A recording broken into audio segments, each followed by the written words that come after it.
Dread it, run from it. Destiny arrives all the same.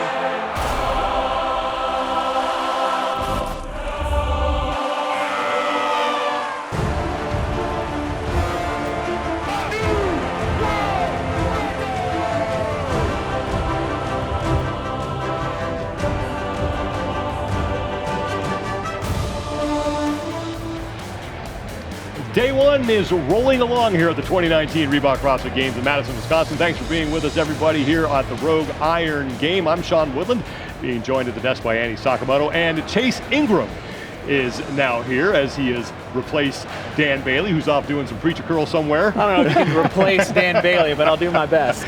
Let's talk about that first event that we just saw play out for the men. The women have to tackle it next. But two things I think that showed is, first, just how fit the fittest are, and then second, this was effective in doing what it needed to do for event number one. Yeah.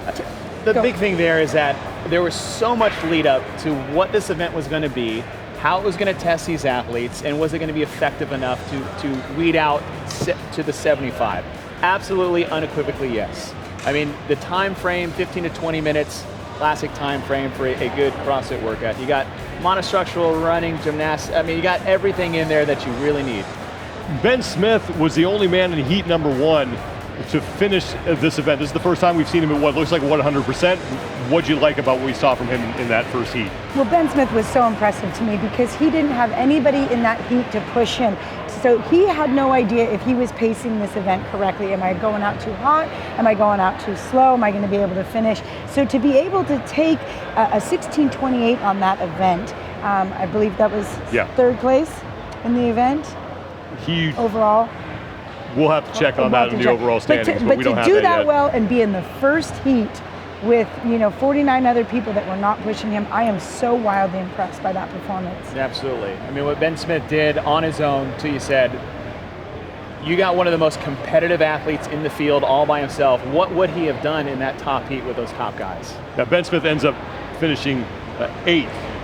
In that event, and we talked about this earlier with Dan Bailey. He's come back from an injury. You've dealt with a shoulder injury before coming back from that. When you get back to competition and you're 100%, it's your first time back on the field, realistically, what can you expect from yourself? It's really hard to tell because a lot of the time it's trust in that you fully recovered. It's trust in that you have the ability to be at that level that you once were a few years ago. And the hard part there is like, I was at least a year removed and rehabbed and ready to go. Ben, he just got over this a few months ago, and he's had some hiccups in the road to get here. So there wasn't a lot of confidence boosting for Ben coming into this stage, and what he did in event one, I think is going to bode well for him moving forward, all by himself. How did the injury hold up? How did those things happen? And to get an 8th place finish with a time that was only 50 seconds out of the top 3 by yourself, I think bodes well for Ben Smith moving forward. Yeah, Ben Smith certainly starting off with a very Ben Smith-like performance. Dan Bailey left the desk, but he was able to talk to Ben Smith after event number one. All right, I'm lucky enough to be here with Ben Smith. Ben, what was your initial reaction when you saw what event one was?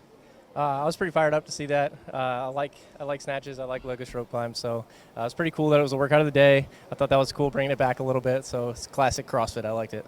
And what were you thinking out there after round one when you're just kind of all alone on the run? You know the cuts are looming. You don't necessarily have somebody else to push you. What was your thought process that took you through the rest of the event?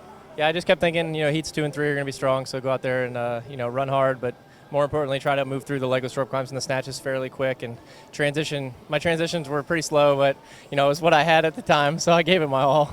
That's great. We're glad you're here. Thanks, Ben. Yeah, thank you.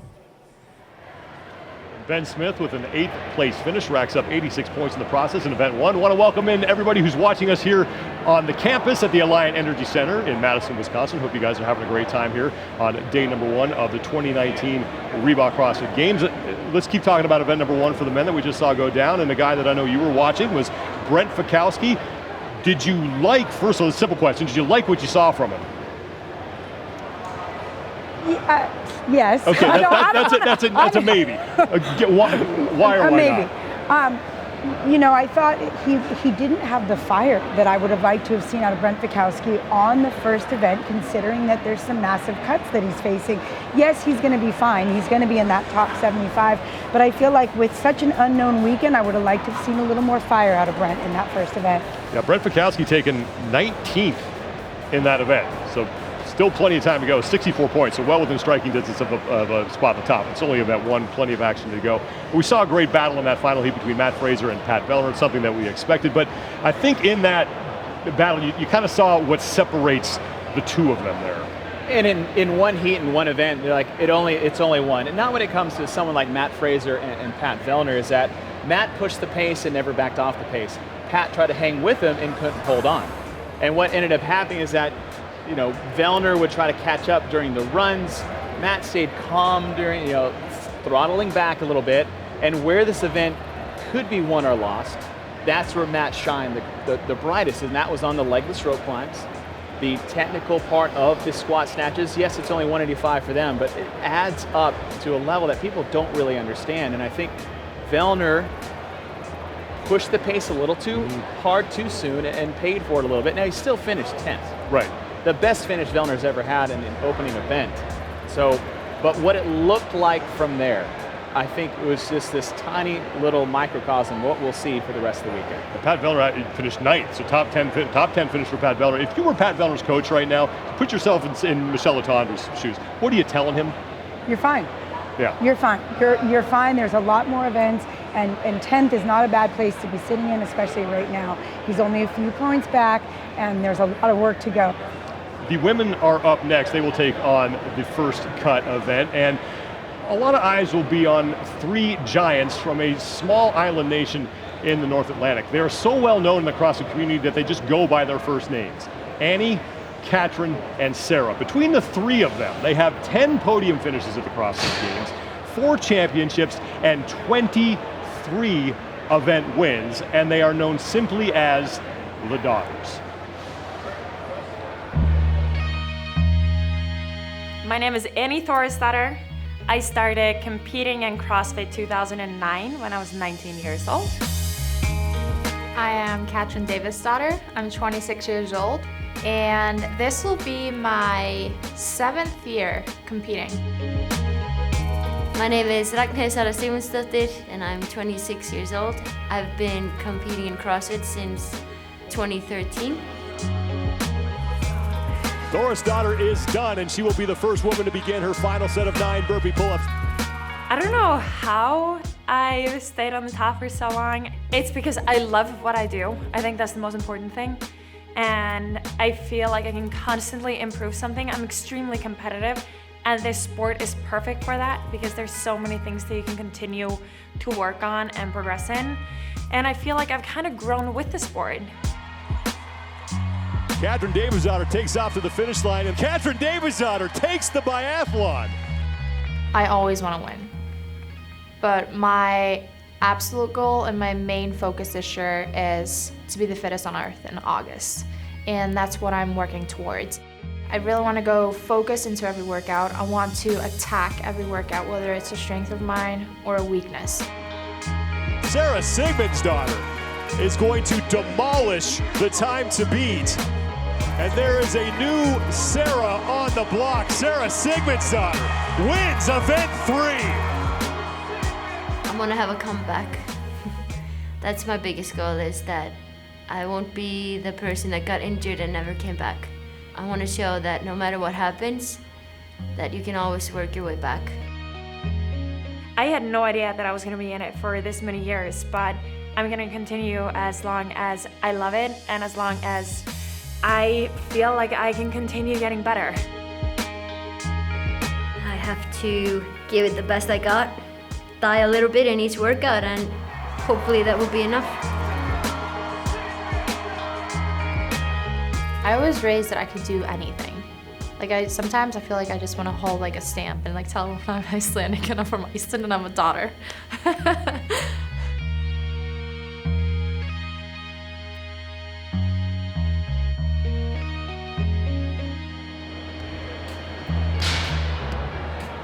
The 3 Icelandic daughters, and they are expected to be in the battle for, if not a spot on the podium, the top spot on the podium. We know what Annie Thorisdottir and Katrin Davidsdottir are capable of when they are at their peaks. I don't know if we know what Sara Sigmundsdottir is capable of, though. I think we're going to find out here. What is the ceiling for her here at the 2019 Reebok CrossFit Games? There is no ceiling for Sara, because Sara has the ability to do incredible things that I feel like nobody really else can do. She also has the ability to almost sabotage herself on the competition floor. So where is the ceiling? I don't know. But what I do know is that it's way above where she normally competes at, and I believe that's a scary and exciting thing for the other two. And with how good she looked at the Rogue Invitational, it really looked like kind of the mind and the body were coming together for Sara. I think she could do a lot of things this weekend. She looks like a much different athlete. You mentioned that. We saw that at the Rogue Invitational. The first event for the women is up next. It's the same event that the men did. It is called First Cut. It features just 3 movements, 400 meters running, legless rope climbs, and then squat snatches at 130 pounds. What are the keys to this? I think the first key is definitely knowing your pacing and being careful of that pacing, and that'll especially come down to the rope climbs, but even to the run and to the squat snatches like we saw. And then the second thing will be to protect your grip, because obviously legless rope climbs, you lose your grip, you're going nowhere, you don't have the use of your feet. But even on that squat snatch, because it's a heavier barbell, if you blow out your grip, you're not coming back from that. This will be the first time we see Tia Toomey compete here at the 2019 Reebok CrossFit Games. She is trying to be the first woman to win 3 titles. What do you want to see from her here right out of the gate?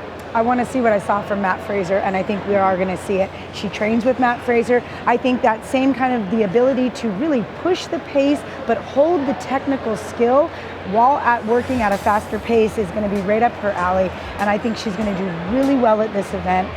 I can see her being just as dominant in this first event as Matt was for the gentlemen. We also get our first look now at Laura Horvath since the Rogue Invitational, when she couldn't do a single deficit handstand push-up. What do you need to see from her to let you know that, okay, I'm back where I was last year when I finished second? Honestly, I need to see handstand push-ups before I really do make that analysis. But what I want to see from Laura is the one that we fell in love with last year from the competitive side. That she had no fear of the big stage. She had no fear of the athlete that she's competing against. She took it to Games champions, toe to toe, that entire weekend, getting second place overall. But we haven't seen that in the off season. She struggled in Dubai. She had some issues there, some injuries. She struggled at Rogue.